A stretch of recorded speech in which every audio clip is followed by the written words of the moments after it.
کچھ مجھ جیسے لوگ ایسے بھی ہیں جن کے ہاتھ اعمال سے بالکل خالی ہیں، لیکن پھر بھی وہ رب کے قرب کے منتظر رہتے ہیں، اس کے فراق کی آگ میں تڑپتے رہتے ہیں۔ کیا ایسے لوگوں کو رب مل جاتا ہے؟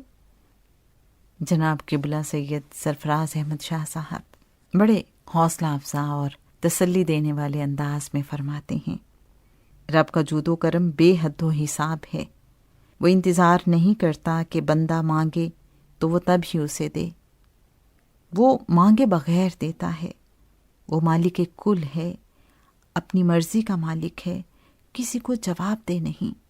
اس کی قدرت قواعد و ضوابط کی پابند نہیں، نہ اس کا آڈٹ ہوتا ہے کہ یہ کیوں دیا اور اس کو کیوں دیا۔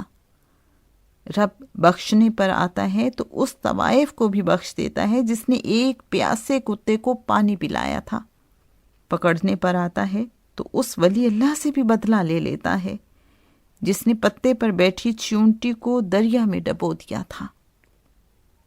لیکن ایک بات یقین سے کہی جا سکتی ہے کہ رب کو آنسو بہت عزیز ہیں، وہ آنسو جو شرمندگی اور ندامت سے بہتے ہیں۔ رب تعالیٰ اپنے بندے کے آنسوؤں کا بھرم قائم رکھتا ہے۔ اگر آپ کے دل میں اللہ کے فراق کی آگ جل رہی ہے تو یہ آگ تب جلتی ہے جب انسان رب کو اپنا محبوب بنا لیتا ہے۔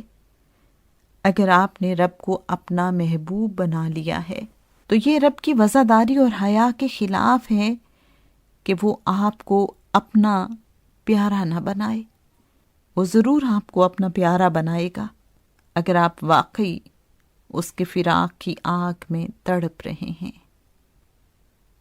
حوالہ کتاب نوائے فقیر، پیج نمبر 87 to 88۔